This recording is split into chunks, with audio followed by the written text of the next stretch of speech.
By now, all the world knows that Oskar Schindler lived.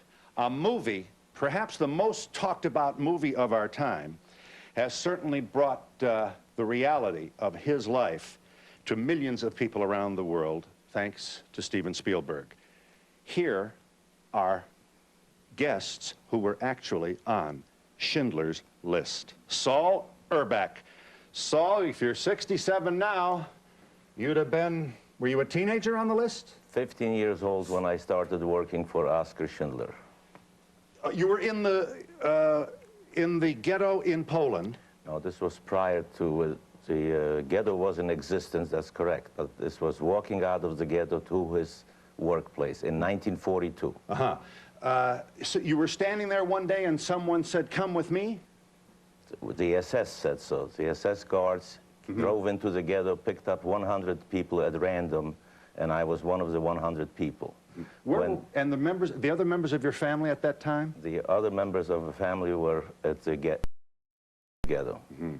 You were then transported to a factory? I was transported to a factory, delivered to the backyard of the factory, and in the factory there was a tall, handsome man working on a woodworking machine in a leather apron, like one of those German Tyrol, South German aprons, leather. And he was working there. The SS guards called him over and says, "We delivered you the 100 people." And he came over, inspected the 100 people, took a look at us, and he pointed out two youngsters in the group, myself and another fellow who is now in Israel. And he yelled over to the, that's Oskar Schindler, he yelled over to the SS guards in German, and I'll say it in German and translate it. "Ich brauche ja keine Kinder haben." And that means, "I don't need any children here." And the SS guards yelled back, "You keep what we delivered." And that's how I stayed with Oskar Schindler. That is a possibility. The Oskar Schindler was very naive at that time. He was certainly not very important yet in the minds of the SS, so they paid no attention to him. They said, but he could have been naive because the SS guards could have shot the two children. You did not know, did you, at this time, that Oskar Schindler was to be the person who would save your life? Not at all. You're 15, you're going to do what you're told? Another workplace that came up. What did he have you do? At that time, we started working on the presses, pressing out pots and pans. And I was one of the 100 workers who began working on the presses, stamping out the metal, the sheet metal, into pots and pans. And those were then wheeled over to the enamelware ovens for covering with enamel. How long did you spend, Saul?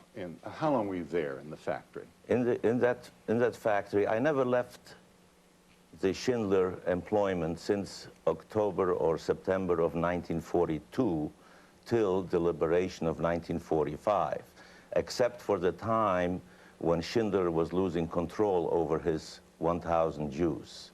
In other words, when he lost control over us, they took us up to the major camp, which was Krakow-Plaszow. And except for those times that they also took us to another camp, which is not mentioned in the movie. So he only lost control temporarily for one or another reason, because he always needed approval for what he was doing. He employed 100, and then he needed 1,000. Right. And how long did it take the teenager Saul to see that the man might have a conscience and that he might be the shepherd that would somehow keep the final solution away from his employees? No, you could read magic on his face instantly. You knew that as long as you remain close to him, you'll be fine. Really? How did you know that? He just was that kind of a personality. You just had to be near him to sense that this man is good. And in view of the fact that I was living in the ghetto at that time and faced brutalities on a daily basis, I have never seen him expose anyone to any brutalities. He had a smile, a ready smile, willing to talk to you as a human being, opposed to talking down to you. Did you lose your family then? Later on in the ghetto, right? When the liquidation of... I went to work on March 12, 1943. I went to work under escort of SS to the factory in the enamel works. At the time when I left on March 12th for work, Schindler did not let us go home at that time because he told us that there is a liquidation and a brutality is going on in the ghetto, therefore we shouldn't go home, we shouldn't go to the ghetto. During the time when I was away from March 12th to March 15th, when they liquidated the ghetto, my whole family of 3 brothers, 2 sisters, mother, father, and extended family all died in that liquidation. My brother who found himself, my older brother who found himself on one side of the street, on the other side of the street from my family, was trying to cross the street to join his family, and he was shot down in the middle of the street. And that I know from a friend who showed up in the concentration camp later on. You did not know, however, about the fate of your loved one until after the liberation? Not 100%, but 99%, yes. You sit next to Esther Kaufman from Vancouver, British Columbia. Welcome, welcome. Such a long way you've come. Esther, you're not going to be upset if I tell this audience you are 73 years old. Yes. You,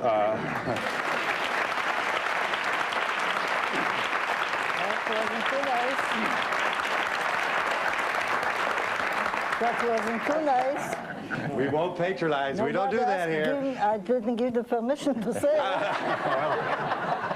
it. The audience is trying to help me here. I can see it. Well, this is how Never mind. 73 I'm proud should to be look. 73. Yes. I'm proud to be 73. You and your husband were on Schindler's List. You lost your husband 5 years ago. And you have throughout your life, I assume like so many survivors, have been torn between talking about it and not talking about it. Can I interrupt you? Till the picture didn't come out. It's 50 years. I never opened my mouth, only to my children. My children knew all my life. My daughter is sitting here on the front. My grandchildren, who are now 18, 20, they knew everything about my life and my husband's life. But I couldn't go further than that. After that, I went to see Mr. Spielberg's picture. We went in the afternoon. I sat in a row. We were about 5 people in a row of non-Jewish, beautiful boys. And the crying was so strong that when I came home, I said to myself, that's it. I have to open. And I opened. I wrote an article to the Sun paper, and I think that article made the whole thing. You wrote an article that was published in what paper? Sun. I have with me the Sun. Very good article. If I may say so. I had help. Yeah. And from that paper, I have to thank in my life to 2 people. To Mr. Schindler, because he saved my life, and now Mr. Spielberg, because I opened. I was choking for it, but I couldn't do it. So you... Any little word, I felt, my daughter pushed me. I said, Lillian, they won't understand one word what I'm saying, because I'll be just crying, and that's it. I had the same story, what you heard here. I was the first one working with Mr. Schindler, and the last one to be free, in Brnitz. I wasn't young, like this gentleman. You were what? I was older. I wasn't Not young much like older. he is. So you would have been then, I assume, something like 20 or 21? Don't give me another year. 19? Were you 19? All right. Not even that. 19. 18 and a half. Very good. Now I am Yes. peaking. Now, please just give us this moment. Someone looks down at this young woman and says, come with me? Do you have a chance to say goodbye to your loved ones? Do you? No, no. My parents stayed in the ghetto.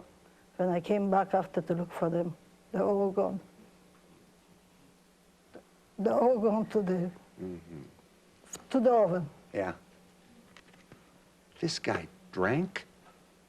He was a womanizer? He was very good to me. The same guy was smoking a cigarette. The way he was holding the cigarette,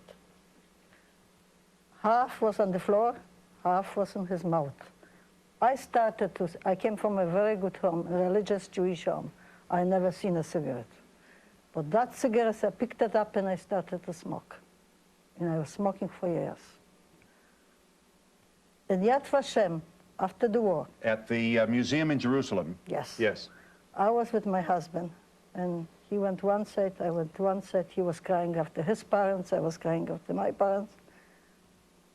And there I see in a little desk, and a gentleman is sitting next to the desk and writing. He was with a lady. He looked very run down. And I wasn't sure if it's him because he was a gorgeous man. Everybody says that. Gorgeous, Good-looking guy. gorgeous. Matinee He face. has eyes, what I never seen something like it. And I went to that lady and I said, do you speak German? Well, I never spoke German. She said, not me, but mine, Mr. Schindler speaks. So I went to Mr. Schindler, we talked to each other, we kissed each other. I thanked him for saving my life. This was actually him, and you hadn't seen him in years. Yad Vashem. What was the year that you saw him at the museum? It was after the war, could be 1950. And he looked terrible, did he? He looked, He had already been to Argentina and then back to Israel. He was run down. Yes. I saw him in 1973 in Israel also. Yeah. In Israel? In Israel. Maybe it was later, I don't remember. In 1973 I saw Because him. we were so touchy seeing him that we just... Alex Rosner is next to you, and like you, he kept it in. He kept it in. I'm so sorry now that I did it. And like you, it was the movie that moved The him. movie did it, and I wish I can thank him personally. Maybe he's watching. Maybe. We'll be back. We'll be back Maybe. to hear Alex's Maybe. story Maybe. in just a moment.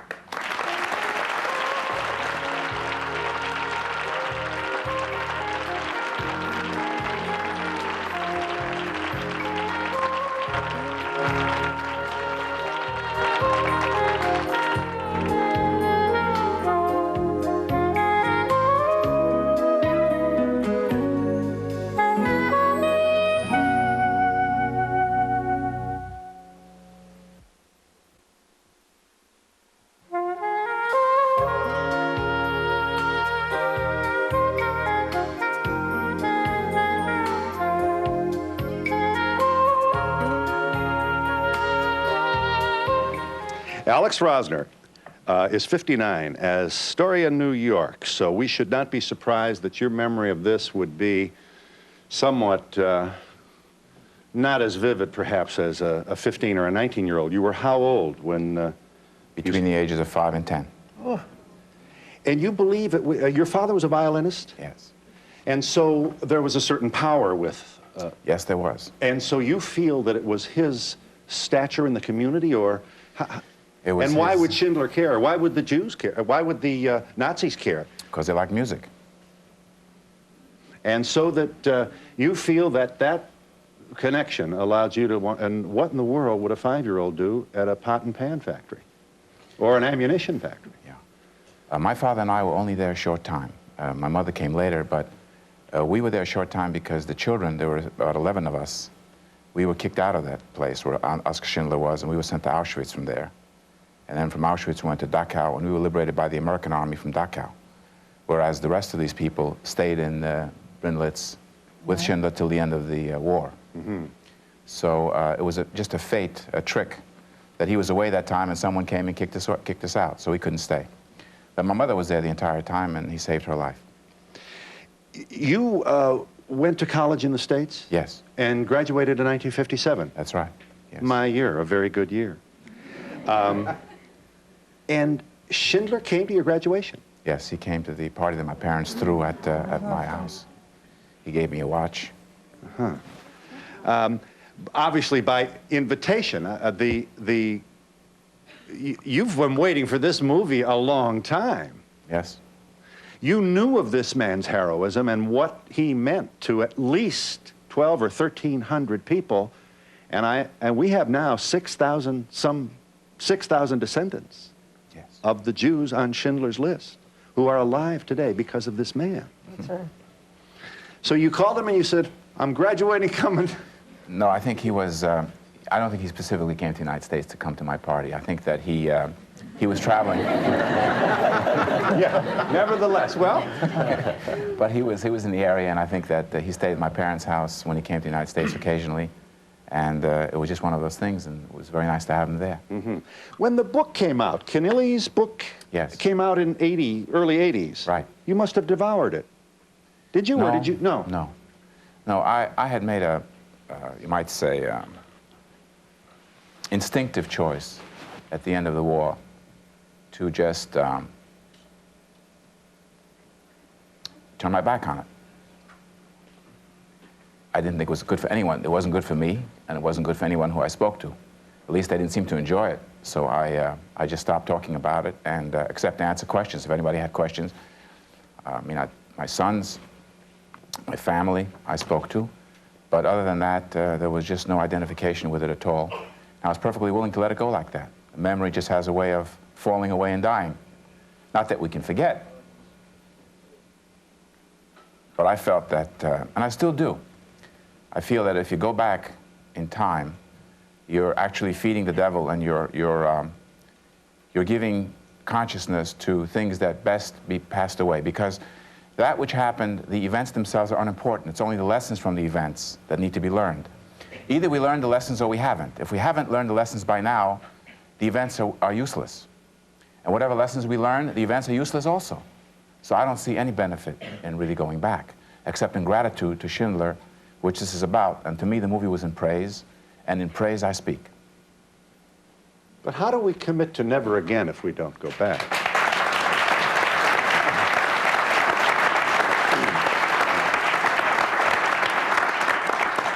How do we commit? By living properly on the side of right in the present, by declining to discriminate, by standing up on the side of right when the opportunity hits us in the face.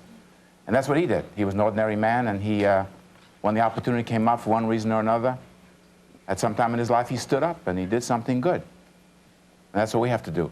Going back 50 years and digging around the ashes and stuff, that's not the way. Murray Panterer is from Hillside, New Jersey. You were one of 7 children? Right. How many? 7. 7, yes. And you wound up on the list. Let me just first permit me, while I respect what Mr. Rosner had to say, it's the idea that he was a 5 or 10-year-old boy, and thank God, his father survived, his mother survived, his uncles, his aunts. He doesn't understand the impact. He wasn't in a camp like I was in Plaszow.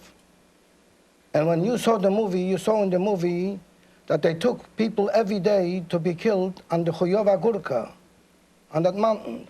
I was there. What are you talking about? I'm not disagreeing with you, sir.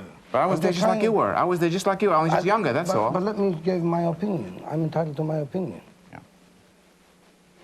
And when they knew they're going to be killed, they will call out to us, Zechor and Nekume. Zechor means remember, Nekume means the word revenge. We Jewish people cannot take revenge. But Zechor, we must remember. The best we could have done for them in camp, and the best we could have done for ourselves, when they were killed, they took them out, and we run out in the barracks. We said if it was in the evening, we say a prayer like a Daven Marev, and we say Kaddish after them. And we said, they are better off than we are, because we at least say Kaddish after them. Who will say Kaddish after us? Till 1944, in August, I never believed that I will survive. I was in Plaszow for 2.5 years with Amon Gerd. I was building the barracks. As a matter of fact, I was building in that barrack with that woman, Engineer Boshat. 2 of my friends, they were asked to put it on a wheelbarrow, bring it up to the Khoyova Gurka, and burn it there. In 1944, in August, when the order came that Schindler had to liquidate his Amalia factory, and people have to start liquidating Plaszow, I met Oskar Schindler. I worked in the kitchen then. I met Oskar Schindler, and they gave out orders to cook some food for the people who were in the cattle cars. And for the first time, I met him personally, Oskar Schindler. He got permission from Gerd to put some water over the cattle cars. It didn't help because it was like a hot steam. But I couldn't believe it that a German who wore a sigma of Hakenkreuz. Yes, he did. He was dressed up beautifully. He was, to give you an example, he was like our President Ford, that kind of a figure.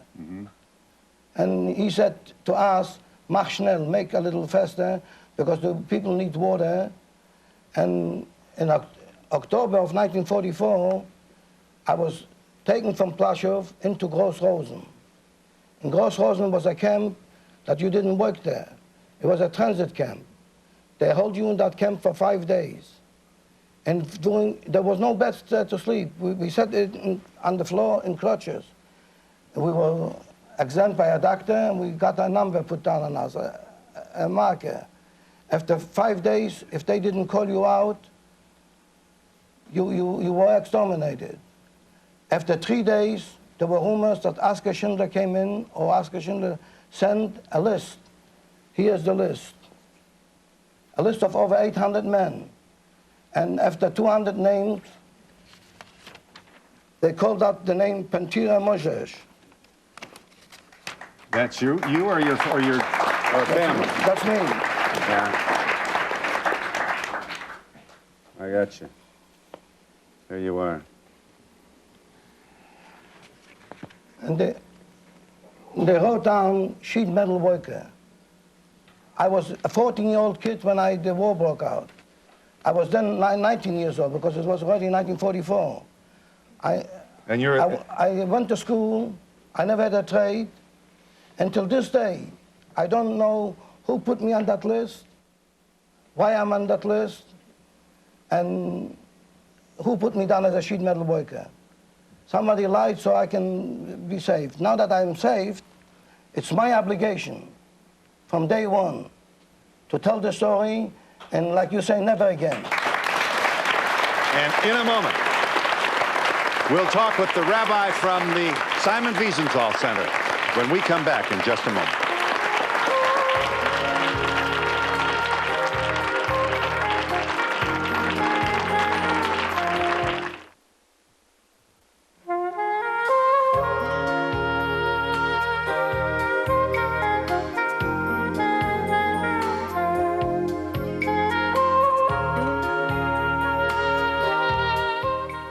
Abraham Zuckerman, likewise, you are from New Jersey, and you were on the list. Right. And you worked in the pot. Did you make pots and pans, or did you make ammunition? Pots and pans. Pots and pans. You also, Oskar Schindler saved your life, and you wound up in the United States as a developer. Right. You make big neighborhoods. Right. That's right. And in all your big neighborhoods, your lifelong professional policy is to name what? Name Schindler Streets. Streets after Schindler with my partner, Murray.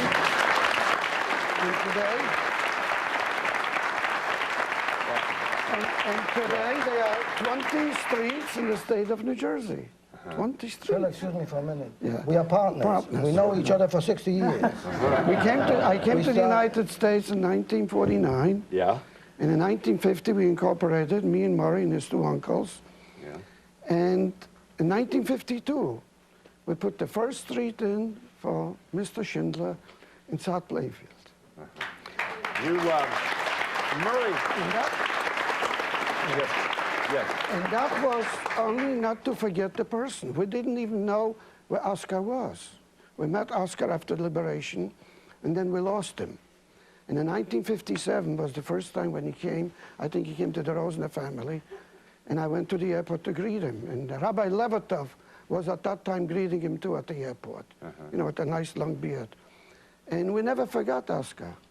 And in 1957 when he came, we took him to the streets, showed him the street names, and he was the most gratified person that we did not forget him. Well, at least 12 or 1,300 Jews, and certainly, as we've said, more than 6,000 of their offspring will never forget him as well. You wanted to say, caller? Hi, I would just like to say that I am a 30-year-old of German descent, and I just would like to say that I'm very, very sorry for everything that my ancestors have done to these people, and I just hope that the world never, ever forgets. May I just ask you, while you pull yourself together here, your heartfelt comment is not lost on these survivors. Did you see the movie? I can't bring myself yet to see the movie. It's a very emotional thing for me, and I just don't know if I'd be able to sit through it. Yes. You were born here in the States. Yes. Do your people talk about this Yes. chapter of German history? Yes, very much. They do.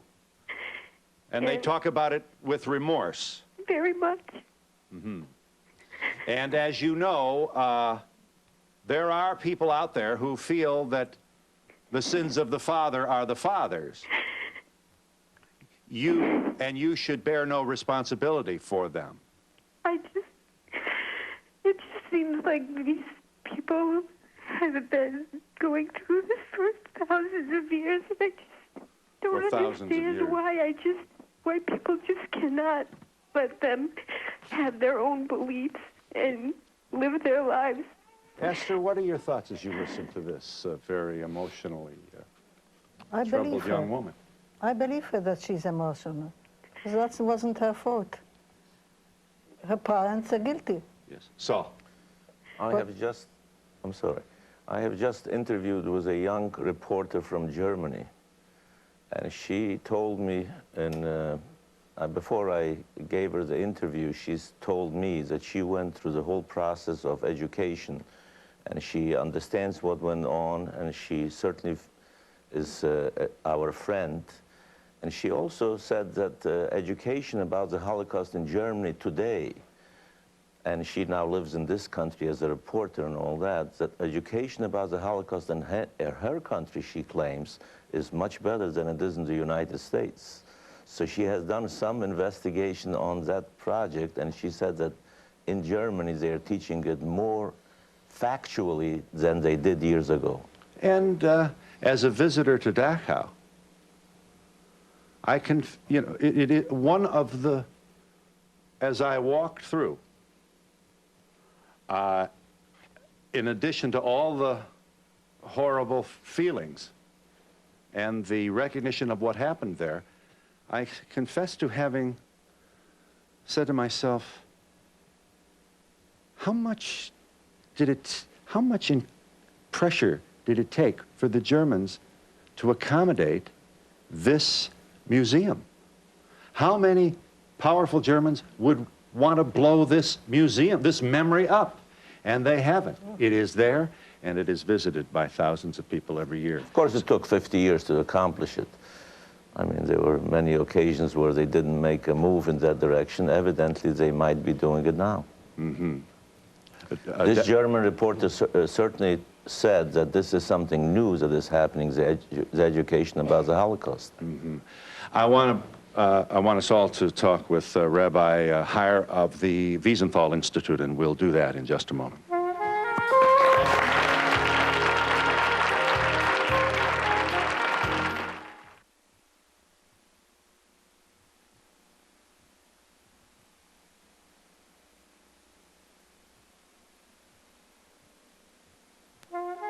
To be a part of the audience, please send a postcard for free tickets to Donahue Tickets, care of NBC, 30 Rockefeller Plaza, New York, New York, 10112. Remember, postcards only, please. Be sure to include your phone number with area code. Here is a scene from those who have not yet seen this film. And there are people afraid to go, emotionally restraining themselves from going. Here's a scene from that film.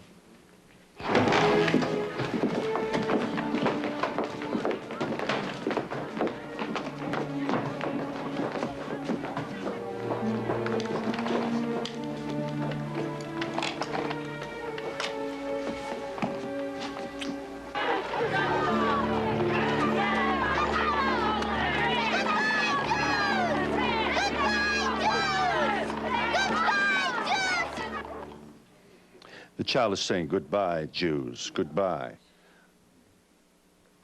That, I assume, was a mezuzah which was taken from the door. Well, Rabbi, you've listened to these testimonies, and many of these folks are in the actual epilogue of the film where flowers are placed on Oskar Schindler's grave. What would you want to add to what you've heard here so far? I would say it's quite remarkable. I often say that at the Wannsee Conference 1942, 14 German officials, 8 of them PhDs, sat down at a table, had a meeting, and decided that the solution was to gas the Jewish people. At that meeting, Zyklon B was introduced. I have often imagined to myself if amongst those 14 people there were sitting a few Oskar Schindlers, what would have been the difference of the story of the Holocaust? Because after all, Oskar Schindler, the best way I would describe him is like Noah of the Bible. You know, Noah was intoxicated, he loved liquor, and fooled around with his own children. But when the world was being destroyed, he had the good sense to build an ark and save the world. Oskar Schindler built an ark early on, and he saved a small part of that world that is represented with 6,000 human beings today. A remarkable feat. And one more word. He did it as early as 1939 and 1940. You know, there were other great heroes of the Holocaust, and I don't take anything away from them. The great Roel Wallenberg. But when Roel Wallenberg went to Budapest, it was 1944. No one thought in 1944 that the Germans would win the war. But in 1940, to have the guts, whatever your motivation, to have the guts to go the other way, that was real courage. And such a man deserves all the honor.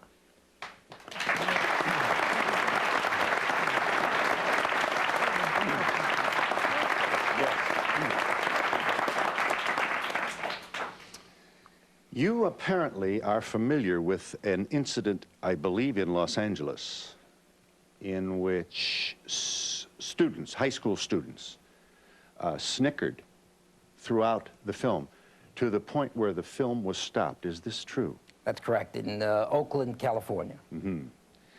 After the film was stopped, what does one do now with how long must the lesson be? How do you bring the heart and mind of a child into understanding the importance of this chapter? Unfortunately, Phil, this is one of the ongoing sagas of human civilization. For 2,000 years, we have not found a cure for that form of hatred, which is called anti-Semitism. Some say it was only insensitivity on the part of some of the kids. Perhaps it was. In some cases, I'm sure it was the old malignancy. We haven't found the cure for cancer, and we haven't found the cure for this malignancy, unadulterated hatred. And that's why we have to continue to talk about Oskar Schindlers, about people who made a difference. Because only by education can we win this battle against that old malignancy. A woman who actually worked and counseled skinheads, can you imagine? Bringing skinheads to an awareness of this chapter of 20th century history was the challenge of Renee Firestone, with whom we'll speak when we come back after this message.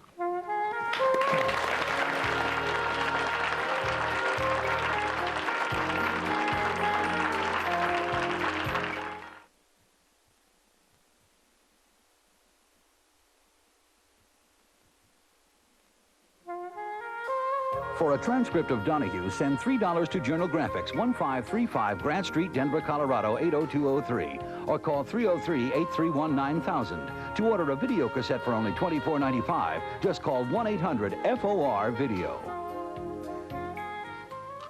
The Simon Wiesenthal Center is responsible for, among other things, the Museum of Tolerance, which is located at 9760 West Pico in Los Angeles. The zip there is 90035. And this is makes no small contribution toward the understanding of what has taken place in the 20th century in my lifetime. That's what gets to me. I was alive when this happened. Here is Steven Spielberg at work on Schindler's List. Just a brief look. Here is a man who filmed Schindler's List at the same time that he was doing the final work on Jurassic Park while he was filming this. This has been some year for Steven Spielberg. Incidentally, 12 nominations, including Best Picture and Best Director. The ceremony is March 23rd.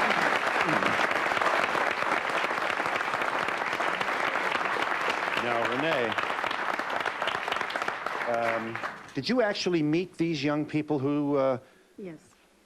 My word. So you walk in and you sit down, Yes. and they're all 15, 16, what? No, I don't sit down. Let me tell you that they had a 3-day seminar in the museum, thanks to Rabbi Heyer.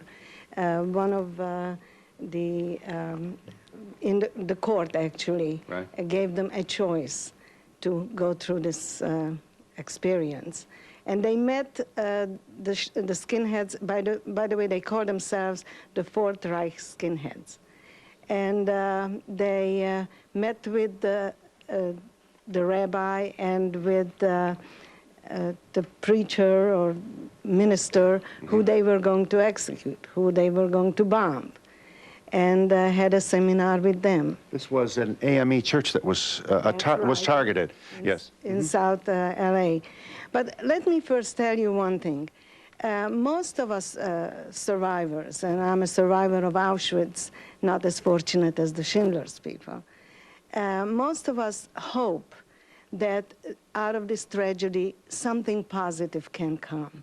And I was very fortunate to, you know, get this opportunity through the Simon Wiesenthal Center 16 years ago, and I have been speaking to youngsters ever since. So when they went through the whole seminar, they saw Schindler's List, they saw the Museum of the Holocaust, then 2 of us survivors spoke to them. And the first thing I said to them, I looked out at these 14 youngsters from the age of 14 to 20, and I saw this anger and hostility. And my first question was, why are you angry? I, whose parents, whose sister was murdered in Auschwitz, I have a reason to be angry at you. But what reason do you have to be angry at us? And they listened. And I think it's just a beginning. We hope that maybe we can turn some of these youngsters around. We had a meeting with them about 3 weeks later, and it was a changed group. They came over, they hugged me, they wanted to talk, they were willing to talk, they asked questions. So I don't say that we changed their minds, but I feel that if Schindler could change his mind and save 1,200 people, then maybe some of these kids also can be saved.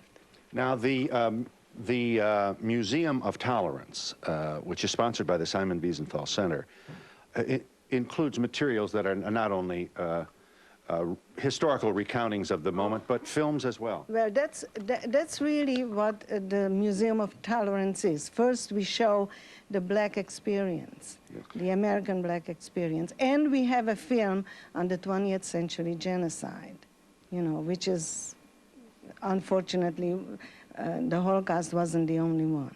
And also films of the Holocaust itself. This is grim. This is not, parental discretion is certainly advised for this, but here are some of the historical moving picture accounts of one of the darkest chapters in all of history.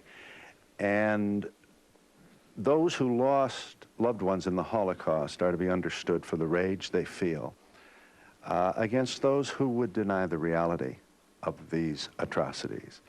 This mechanical, calculated, systematic, and relentless extermination of more than 6 million people shall never be forgotten by those who were the survivors, by those who lost loved ones, and by everyone who cares about the future of their own family, regardless of race, ethnicity. May I tell you something about Auschwitz? You know, in the Schindler's movie, there is a scene which some people misunderstood.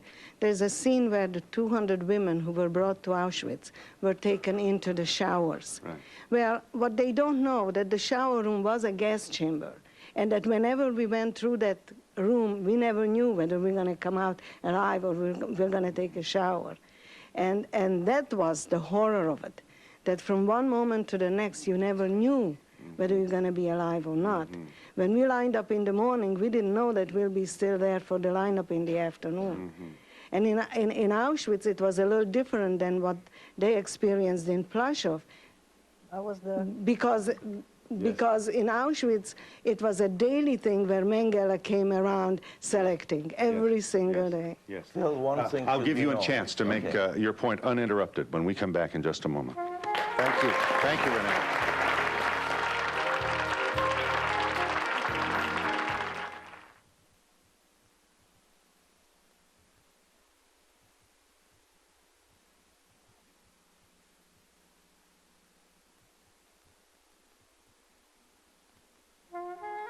To be a part of the audience, please send a postcard for free tickets to Donahue Tickets, care of NBC, 30 Rockefeller Plaza, New York, New York, 10112.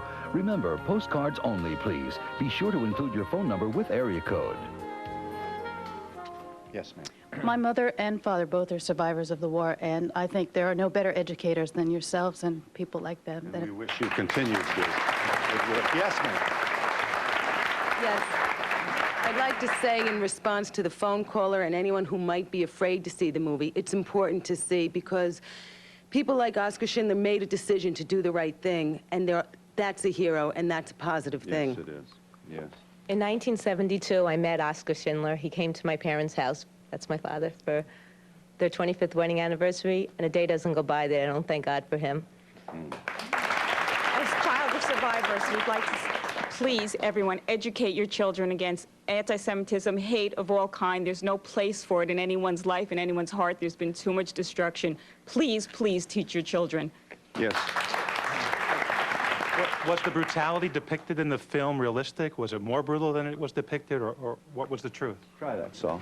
Please. That's the one I want to try. Go ahead. Spielberg, the genius he is, he made a movie that a lot of people go to see and think it's a very brutal movie. The truth of the matter, however, is that Spielberg spared the public from seeing a very brutal scenes.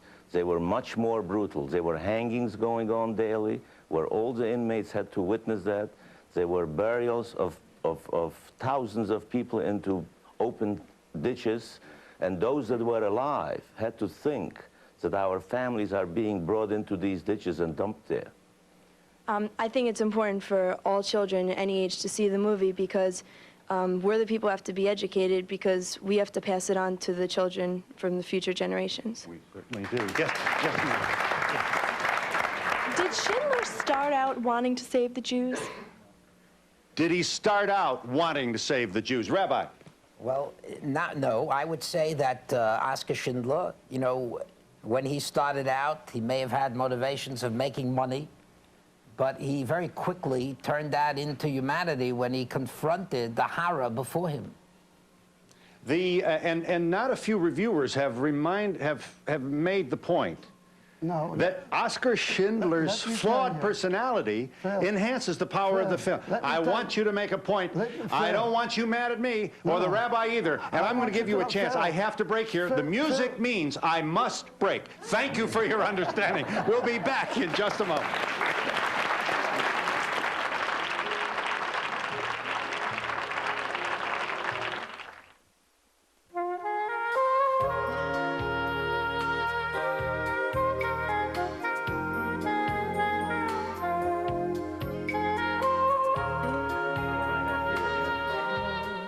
Abraham. Yes.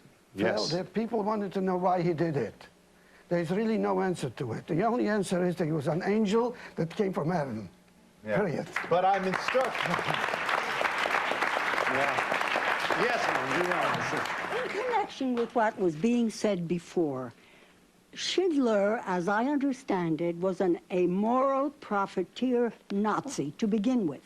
Okay. Yes. This is How nonsense. did he change to Absolutely become? nonsense. Just a moment, please. How did he change to become a caring, humane, and heroic person? He couldn't like stand all the of us can. brutalities. All of He us couldn't have stand the He brutalities. couldn't That's stand when, it. He that's saw when the changed. boxcars. He saw what was happening, saw the and the man brutality. did not have a heart of stone. Right. Phil, What? as my daughter said in 1972, he was in my house and he was drinking a whole bottle of cognac. And when I saw his eyes flickering a little bit, he was never drunk. Services provided and promotional fees paid by the following. Menopause, a natural change of life. All natural Rejuvex supplies important nutrients during and after menopause. Try Rejuvex.